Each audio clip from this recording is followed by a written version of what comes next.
I'm Jeff Hunt. He's Bill Thorpe. We're actually agreeing today. We agree this program works. We do. Yeah. That's exactly right. Yep. We're having a lot of fun because we're hanging out with fantastic. our friends from Step Denver. Today's a big day. Today's Colorado Gives Day, which means a number of foundations step up to match the donations that go through Colorado Gives and that whole portal there. But they also have major donors that have come alongside to do a match. So if you go to coloradogives.org/StepDenver, you can support them. Why are we doing this? So Bill and I both are people of faith, and we feel that we are called by God to care for the least of these. It is a commandment. It's very clear in the New Testament. You have to care for the poor. You can't ignore that. They are close to God's heart. But if you're driving around, you see somebody panhandling, you know oftentimes if you give them $1, it's going to facilitate their addiction and make life worse for them. Yeah, and that's not caring. Exactly. No. And then you have plenty of organizations funded by the government that are just full of fraud. It drives me nuts. I hate it. And so, Mike Johnston, I'm sorry. There was something in my throat. I apologize for we that talked one. about it on the show. They can't even Yeah. account for a third of Yeah. the money. Like their can't auditors are like, we don't know what happened to a third of the money. Yeah. That went from your tax dollars into homeless hotels from hell. in And my remember opinion. when they stepped out there and they had the big, giant rollout of what they were going to do and how they're going to help all the homeless and help with the addiction and everything else. They were talking about programs they think might work. Programs they hoped would work, that they're putting together a conglomeration. We have got Step Denver. They have proof positive of this program working. Hundreds of men last year came out of this program and are now productive members of our society. 85% of the men that went through the program last year were still contacted, 90% still independently housed, 75% still functionally employed.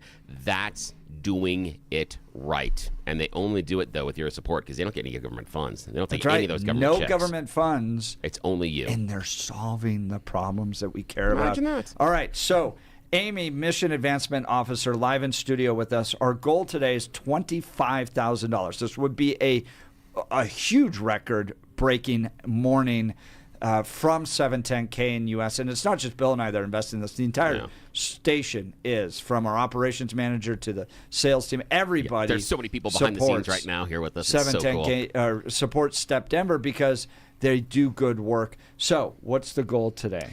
So we actually have... I love that you want to raise $25,000 just from KNUS because we need that. There's a $55,000 match just for today that two couples of our donors have offered to match dollar for dollar. We are at $15,000 for KNUS right now. So we need 10,000 more to hit our goal just for this morning. That is absolutely a record. So we've already broken the record. Yes. No, and I have to say again, I've been saying it all morning, I am so unbelievably, incredibly grateful for the listeners. And it has been decades of these listeners. Back when Peter Boyles was, doing the morning show, and I talk to donors all the time. And how did you hear about Step Denver? Peter Boyles or Mike Rosen, right? I know that they work together a lot. And so it's just mind-blowing the longevity. We've been around 42 years. So I would say that's long enough for people to know that the program works. That's right. Yeah. That's right. A track record that delivers results. And we're going to talk with Clayton here in a second, who has gone through the program and his life's been changed. You're going to hear his compelling story. You're not going to want to miss it. But look, guys, not only is the station invested, our family's invested. We have written a check, the Hunt family, for $500. And you know how skeptical I am of those fraudulent charities and government-run programs that don't work. I believe in Step Denver. I'm willing to step up. Will you join us and help not only support Step Denver, but let's change the lives of men in the city of Denver, and let's make our city better. We can do that. Go to coloradogives.org/StepDenver, coloradogives.org/StepDenver. Now it's time for the news. Blake Olson. Blake Olson, news and comment. Hey, good Tuesday morning, 41 with some clouds in Denver, expecting a high of 61 today. News sponsored by Pastor Camp Heating and Air Conditioning at 303-777-1234 to learn more about special savings opportunities on Lennox equipment. Our top story, gas prices falling to level Colorado drivers haven't seen in years, with the state now averaging about $2.41 a gallon. The second cheapest in the country. 47 is traveling to Pennsylvania today, kicking off his national tour, touting his economic agenda, where they will discuss gas prices. A federal judge has just granted DJT and AG Pam Bondi's request to unseal files from Epstein associate Ghislaine Maxwell's sex trafficking case. Now they're hearing it from the left. How far will this go? Stay tuned. So much going on. What's the future for Nicolas Maduro and Venezuela, DJT? He sent a lot of these people. He also sends in a lot of drugs. So we'll see how it all works out. So But I can't talk about So strategy. how far would you go to take Maduro out of office? I don't want to say that, But you want to see him out? his days are numbered. Can you rule out an American ground invasion? I don't want to Venezuela? rule in or out. I don't talk about it. Why would I talk to you, an extremely unfriendly publication, if you want to call it Politico, that got $8 million from Obama to keep it afloat?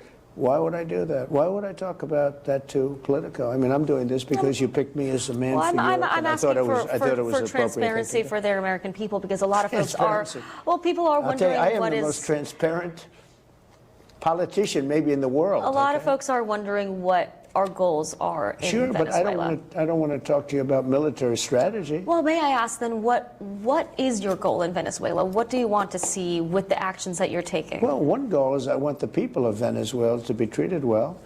I want the people of Venezuela, many of whom live in the United States, to be respected.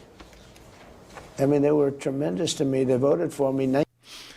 And also in this interview, DJT confirms Ukrainian President Zelensky has refused to even read the peace proposal. Yeah, I don't think Zelensky and NATO handlers want peace. It doesn't look like it. General Mike Flynn posting this morning about the deep state, command and control. Mr. President, he says, break it apart. SIGI. That stands for Council on the Inspector Generals on Integrity and Efficiency, right? Whistleblower Dr. Timothy Schindler, Colonel, USMC retired, tells Laura Logan the deep state is real and runs through SIGI. But in effect, you bet, you really were working for the SIGI. You bet. And who at the SIGI? Michael E. Horowitz. Wow. Come on. Horowitz? Yes. One of the worst. Yes. One of the absolute worst. Horowitz of Russia collusion fame. Yes. Who now is is not out of the government, who now is at the Federal Reserve. Right. Waiting, ready to come back. Right. Still probably providing emeritus status on the SIGI. What was his position officially at the SIGI? DOJ. He was the DOJ IG. He was the Inspector General at DOJ. And he replaced Glenn Fine, who went to DOD.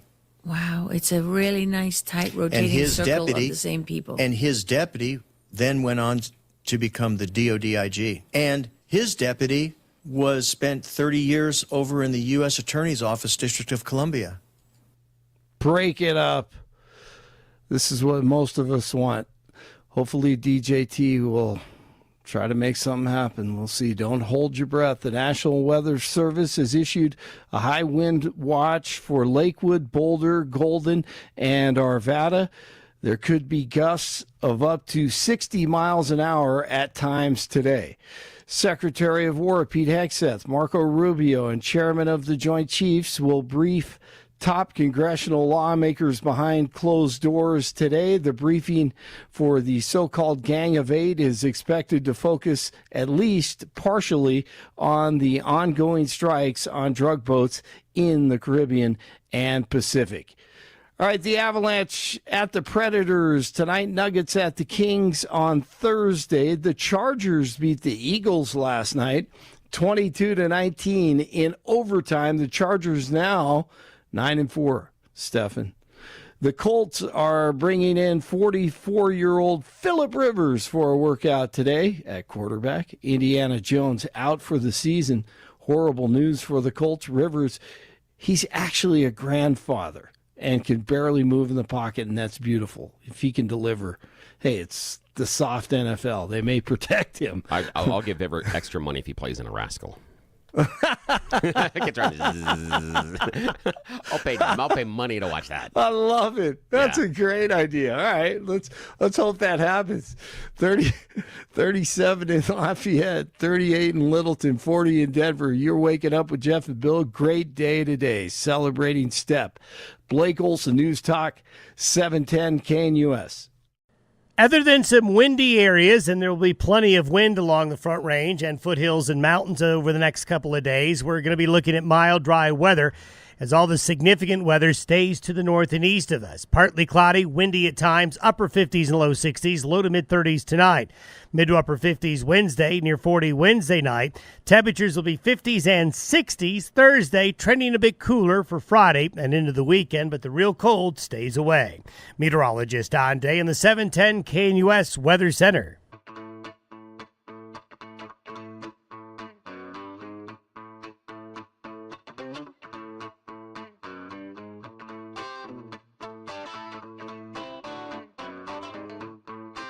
Welcome back to a very special edition of the Jeff and Bill Show. Billy and I typically debating the politics of the day, but taking a moment to come together in support of a wonderful organization that we personally are invested in, but that is improving the lives of men in our communities. Yeah, we didn't even do this for Thanksgiving. We didn't even stop fighting. But for today, that's how important September is. Yeah, I know, which is better. Yeah. Stuffing or mashed potatoes. Exactly. Oh, it's everything. Yeah, Billy and I are like two brothers. That we just, are. Yes. You know, all the time. We love each other, but it doesn't matter what it is. We'll debate Doesn't matter. Yeah, it doesn't matter. I am in that prime mode right now with two middle school boys in my house that are only a year apart. Oh, yeah. All right, so live in studio with us is Amy. She's the Mission Advancement Officer for STEP Denver, but also people that have gone through the program and had their lives improved, and there's such compelling stories. Clayton joins us now. Good morning, Clayton. Thanks for joining our program. Yeah, good morning. It's great to be here. Thanks. Clayton, let's start. You and I were talking. You're from Chicago originally. Grew up in a nice part of the suburbs of Chicago. Yeah. I didn't... there's so many different stories of people who, have gone through this. It doesn't discriminate the issues that can come up in somebody's life that cause them to go down that path. So, I grew up in a neighborhood that was safe and nice and good schools and, a lawyer for a father and a housewife for, housewife. For a mother, and four brothers and sisters, a twin brother. We were close, growing up, and so I had really a nice support growing up. There were things there that sort of planted seeds that, led to problems later on. Tell us about those. Well, it was really okay to drink quite a bit, in my family. We were during holidays, even every evening, my parents were people who, after work have martinis, and then my dad would go on to drink a bottle of wine and then have an after wine drink. So he was really a functional alcoholic. He held up his end, but relationships suffered because of his sort of absence. My mother was a saint. She didn't drink at all, but on her side of the family also there were people who, in fact, I have a 19-year chip of my great uncle who went through AA. He was a face in the spaghetti drunk is what my mom used to call him. Yeah. And so he he kind of represents that problem on my mother's side. So those were sort of factors that were present, and then also the neighborhood and high school and stuff is probably no different than a lot of places in the country. Kids start drinking and using marijuana and drugs early. I was 13 when I first got drunk.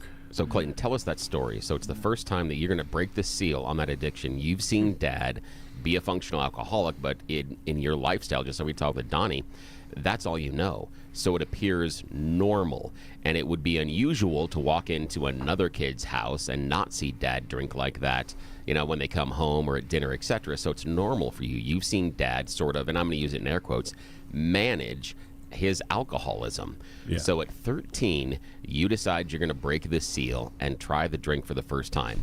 Please walk our audience through where you were, what you were doing, and what were you drinking? What'd you choose? Yeah. Well, I was 13, eighth grade or almost freshman year in high school, and I had a few friends, and my brother were at my friend's house, down the street from where I grew up. In the basement, there was I remember there was a pool table there, and we had 2 bottles of vodka sitting on the pool table when we got there. And we decided we were going to drink them. And there was probably 4 or 5 of us. Yeah, it was ugly. I mean, it got ugly really fast. I didn't fall down. The ground came up and hit me on the head, kind of a thing. That's great. I mean, really, it was hardcore. And later on, I have a twin brother who was with me. I don't want to throw him under the bus, but he was barfing in his room, and it was really quite. And I think I fell down the stairs at home when I got home. My parents were out of town, so we were kind of like cutting loose. And I think my friends' parents were out of town too, so we were just kind of like free to do what we wanted to do, and we really got into trouble that night. Now, there are people that talk about with alcohol addiction, the idea is you're always searching for the answer at the bottom of the bottle. And if you don't find it at the bottom of this one, maybe it's the next one that's going to have it. What I want to ask you, Clayton, is what was it like that first time you're drinking with your brother and your friends? You're downing way too much vodka. Did it feel like a solution? Did it feel like an escape? Was it fun? What did you take from that very first experience with alcohol?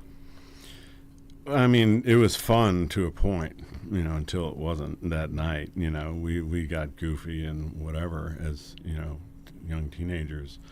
And I wouldn't say it was a revelation to me that it was a solution for anything other than, just getting wild.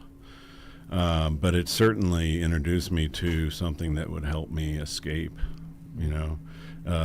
and so later, I saw it as an escape, a way to avoid my problems and put them over to the side and not have to deal with it. And it was really more of a symptom of bigger problems for me that became a problem in and of itself. So it acted like a Band-Aid. It was able to mask some of the other pain. As long as you could drink, the pain goes away. Yeah, I could bury my head in the sand, basically. Yeah, and that makes sense, especially the that age. care and the concern went away. Now, how much of a facilitator was your twin brother? Were the siblings? Were the friends? I imagine mom and dad didn't want to have anything to do with it, but what were the steps that you, brother, and friends took in order to start hiding the drinking from parents? Now, also, I guess a better question, too, is did it take off immediately, or was it a slow build to an addiction? It was definitely a slow build. I mean, there were binges in high school and college and things like that, but it wasn't like a pervasive problem in my life that prevented me from going to college, going to graduate school, and having children and wife and kids and profession. I mean, it sounds like you followed in your dad's footsteps pretty well. I did. Were you an attorney, or what was your... No, I was a healthcare executive. Eventually, I started as an emergency medical technician right after college, and and then ended up getting a master's in healthcare administration and public health.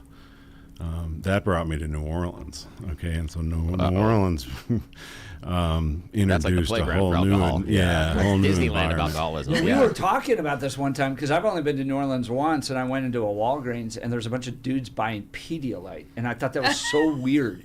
I'm like, what is going on? Like, why? It's a hangover cure. Exactly. There's like 20 dudes all with Pedialyte in their arms. Yeah, I'm like, hangover what? cure. Yeah. It's because it's this hangover.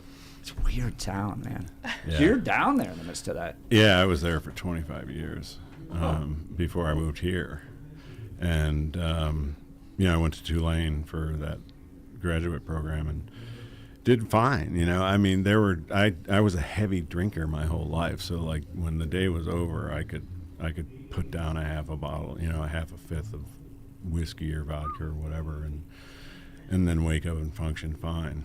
Now, did you stick just with alcohol? Did you go into any drugs at all during the addiction cycle? I did everything, Yeah.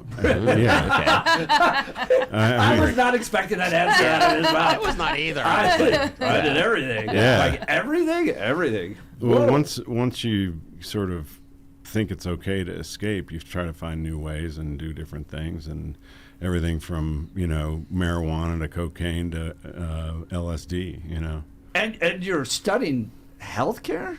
Yeah. Well, that was happening more in high school and college. Okay. After that, there was certainly marijuana and alcohol, and occasionally something else, but not on a regular basis. Thankfully, I guess. I mean, alcohol was bad enough for me. It got really, really bad.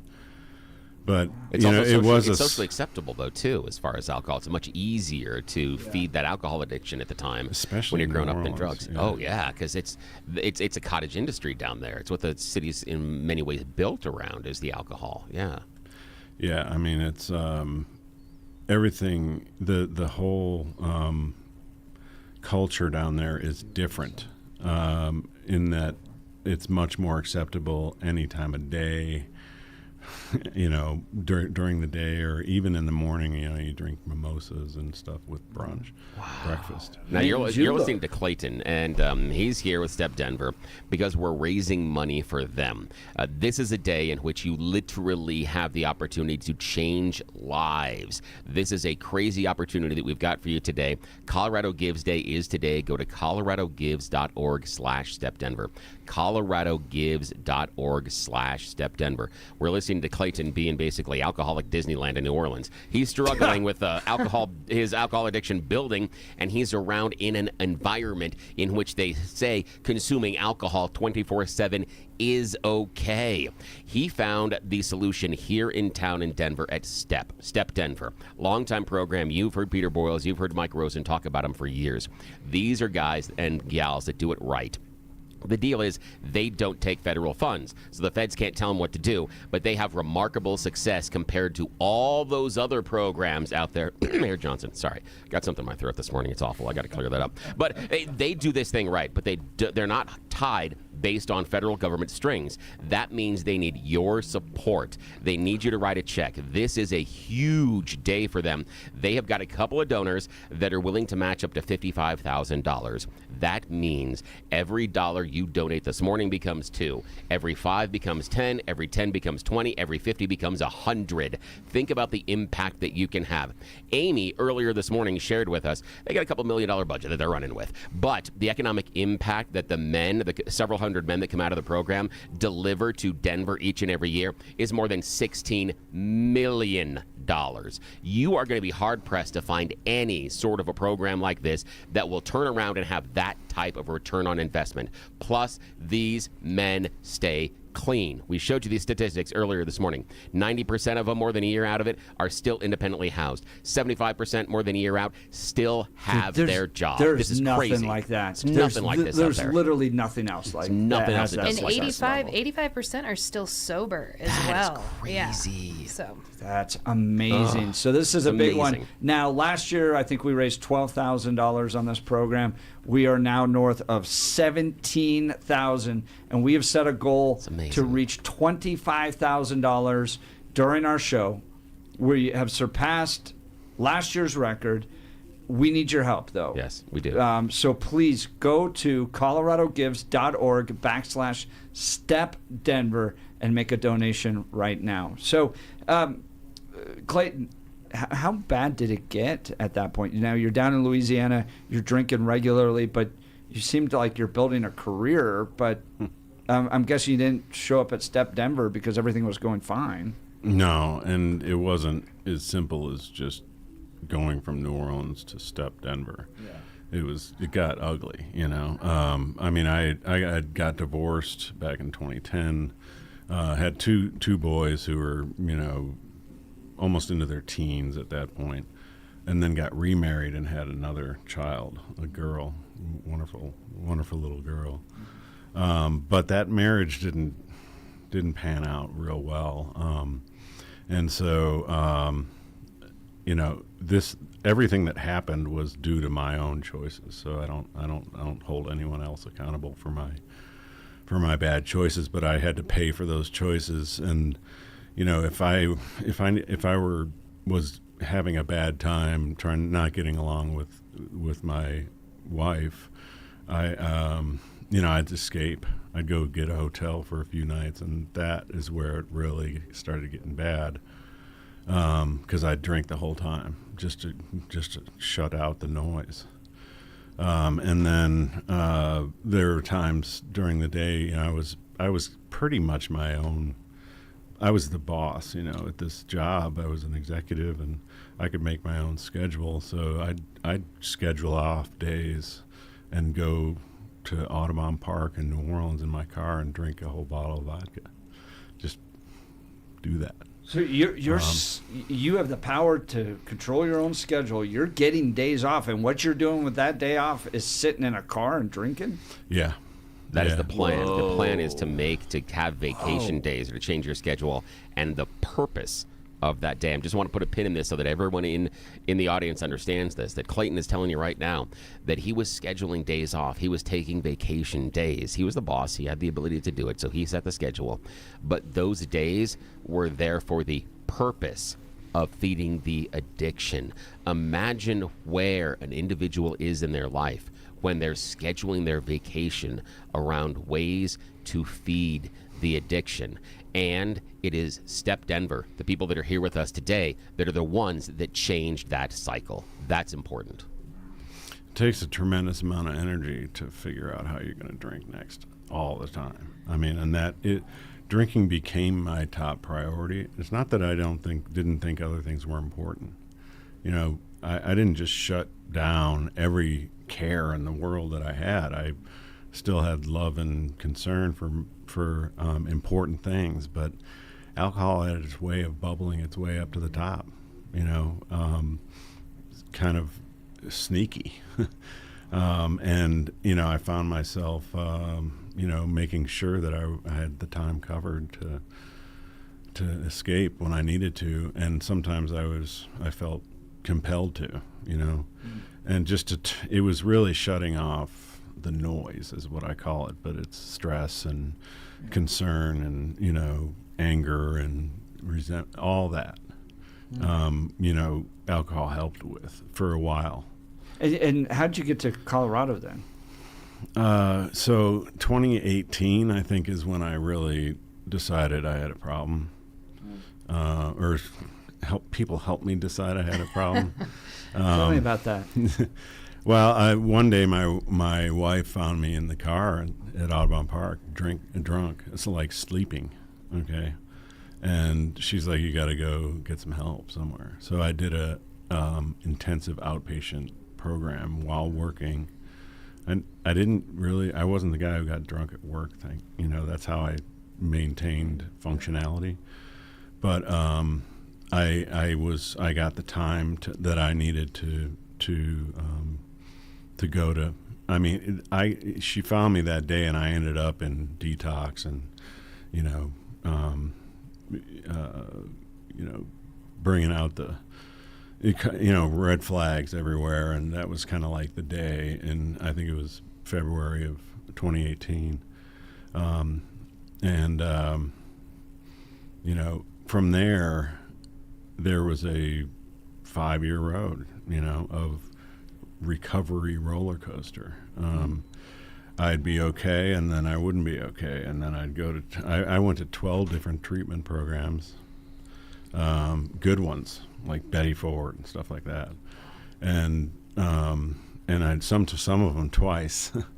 I felt safe there. What are those treatments like? I don't have any context of what you do when you walk into one of those treatments. Yeah, I mean, by the way, I also ended up in jail for not long times, but I got caught, driving and drinking. Oh, so you had some DUIs? Yeah, I had and then also in the hospital. So eventually I ended up getting really, really sick down in New Orleans and ended up in the hospital for 6 weeks, lost 50 pounds. And, I wasn't drinking during that time, but a few weeks after I got out, I found a way to start up again, and it really got really bad. Now, Clayton, I want to talk to you about that time that you're in the hospital. You've got a break at that time. In many cases, some of the alcohol addiction, at least the physical response, will have come out of your system. But you're talking about getting out of the hospital. And what I'm hearing from you is the mental addiction is so strong. You're looking to go find that alcohol when you get out, even if it's not necessarily now a physical addiction at the same level it was when you went into the hospital. Is that right? Is that what we're hearing? No, yeah. And there was a sense of hopelessness that started growing that made it easier for me to choose that. Because I was like, no, it might as well be over because I didn't feel like I had a viable future in front of me. And I couldn't imagine it. I was in a really bad place. I was hopeless, and so that allowed for the addiction to come back pretty quickly after I got out of the hospital. And I was in a medically induced coma for about a month during that time. So it was weird. And I was really sick. I had liver problems, I had pancreatitis, I had pneumonia, I got sepsis. But it was all arguably stemming from years and years of drinking because I got a perforated bowel, and that's what kicked it all off. Man. But by the time I got into the hospital, I was also suffering from ammonia toxicity, which makes you crazy. I mean, when you drink so much, like I was drinking more than a fifth a day, a couple fifths sometimes, of vodka. Vodka's the alcohol. You had asked me specifically what it was. It was just, the thing that worked, that was cleanest.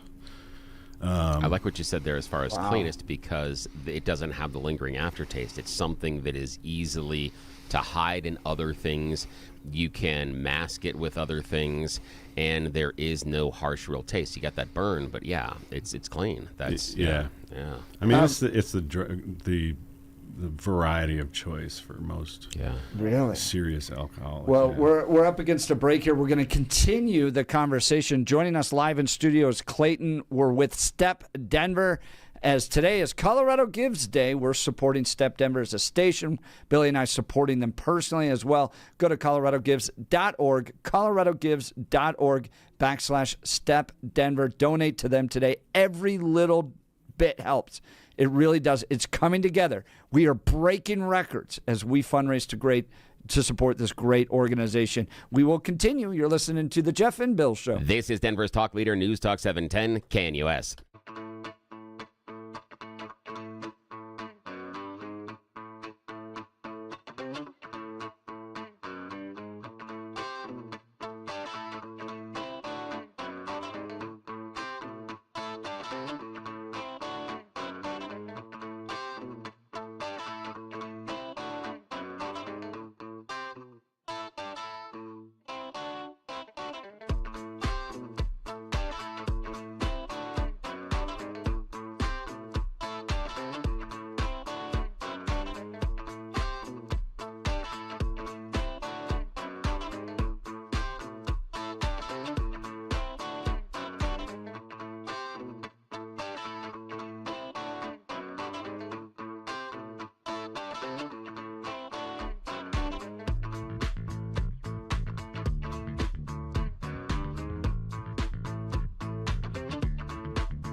Welcome back to the Jeff and Bill Show. A very special day. It's Colorado Gives Day. So Billy and I, typically battling over public policy and politics and all that stuff, have come together. We are united in this, that Step Denver delivers results. It improves lives, and we have dedicated the show to supporting them. So go to coloradogives.org/StepDenver. Now, last year we broke 710K in U.S. records with raising $12,000 in support of Step Denver. We are now north of $23,000. What? Dude. Isn't this amazing? I'm floored. We've nearly incredible. Doubled what we did last year. This is incredible. That is because of people like you listening that know the good work and are investing not only in improving the lives of these guys, which is a biblical commandment, but you're also improving our communities. Wow. Our neighborhoods. That says so much about who you guys are as the audience out there. Thank you so much. I can't, from the bottom of my heart. Holy crap. We're breaking 23,000 so far? Okay. And as Amy outlined earlier, 85% of the men, more than a year out, are still sober. 90% still in independent housing. 75% still gainfully employed full-time. That is a track record that there is another program out there that is going to follow. We're spending time with Clayton. Now, if you missed his last section, Clayton talked about the fact that he grew up in a nice area of Chicago. He had a dad that was a lawyer. Mom was stay-at-home mom. Dad was a functional alcoholic, but he had brothers and sisters, a twin brother. But it was okay to drink. The family kind of involved excessive drinking. And by 8th grade, he starts to break the seal. He decides that he and his buddies are going to drink a whole bunch of vodka, and that begins his alcoholism journey. He does manage to graduate from college, gets a graduate degree, finds himself with a very nice career in New Orleans, but that's also alcoholic Disneyland. And so marriages start to get a little rough. He's got 2 of them. Right now, Clayton, I want to talk about the first marriage, and I want to talk about the alcohol and the influence on your relationship with your wife, and most importantly, with your 2 boys that you had at the time. What was it like? How did you use the alcohol to deal with and or escape from the family? And what were the long-term impacts on those relationships as your marriage dissolved? Yeah, it progressed. The problem progressed throughout I was with her for 15 years.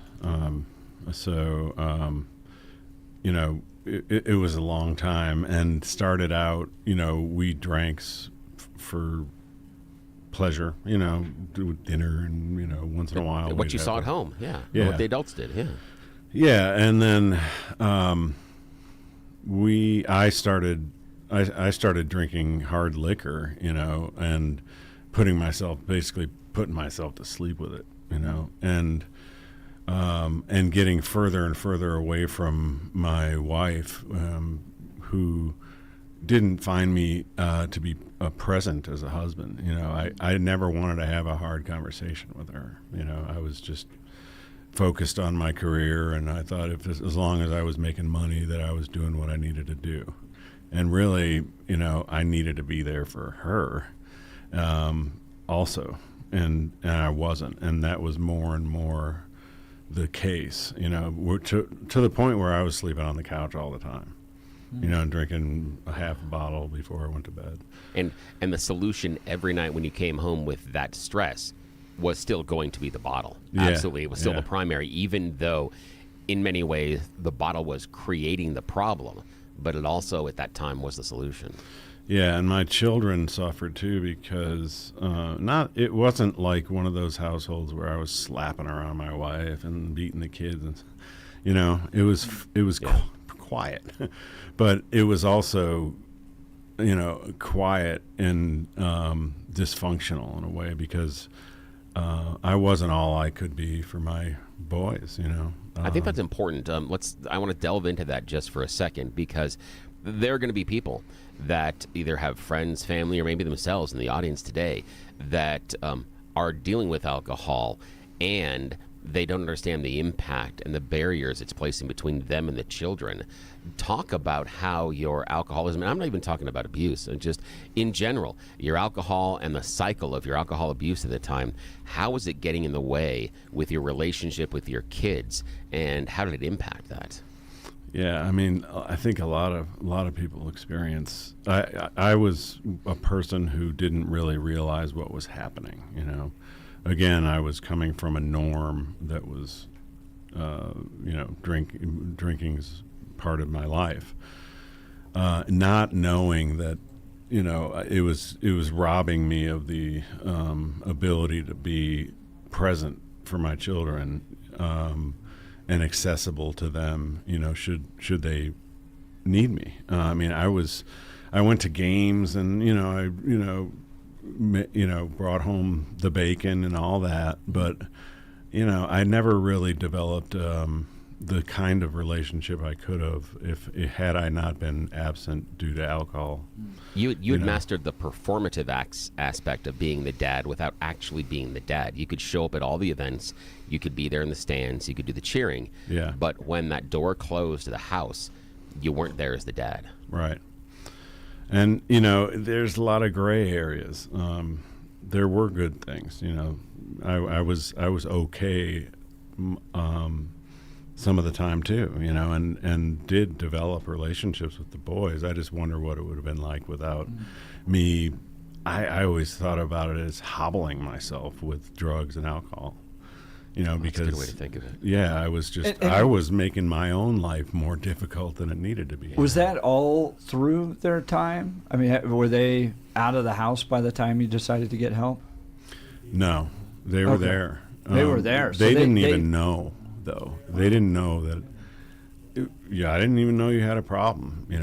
When I first went to treatment.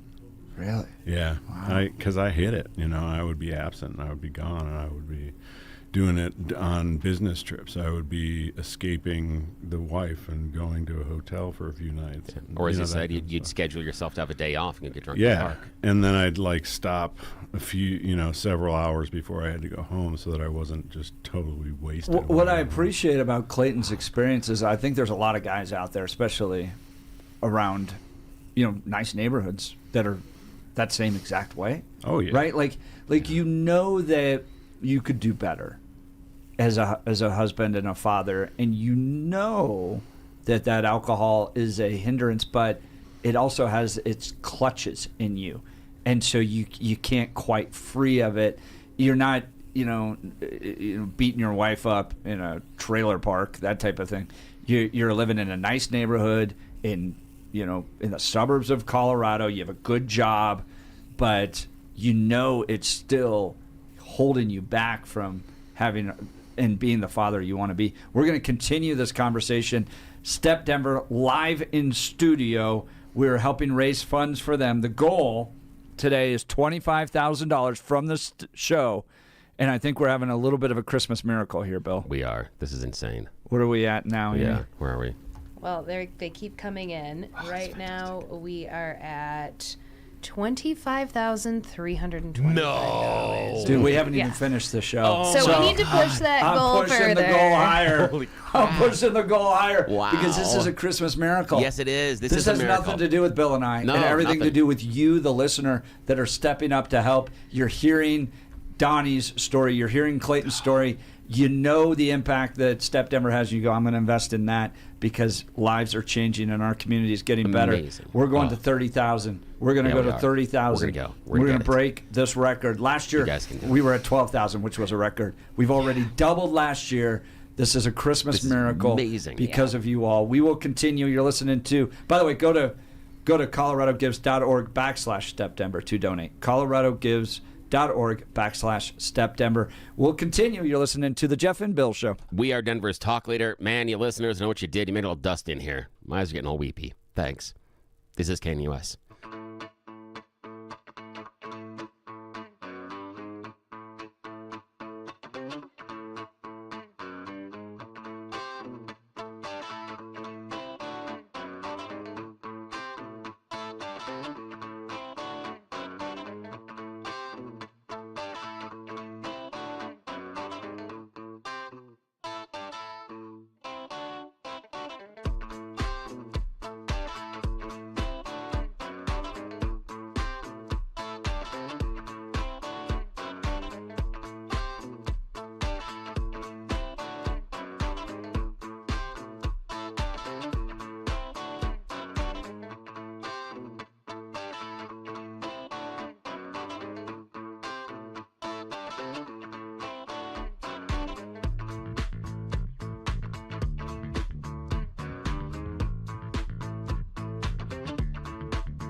Welcome back to the Jeff and Bill Show. Billy and I supporting Step Denver. They're doing absolutely fantastic work. We've already broken a record.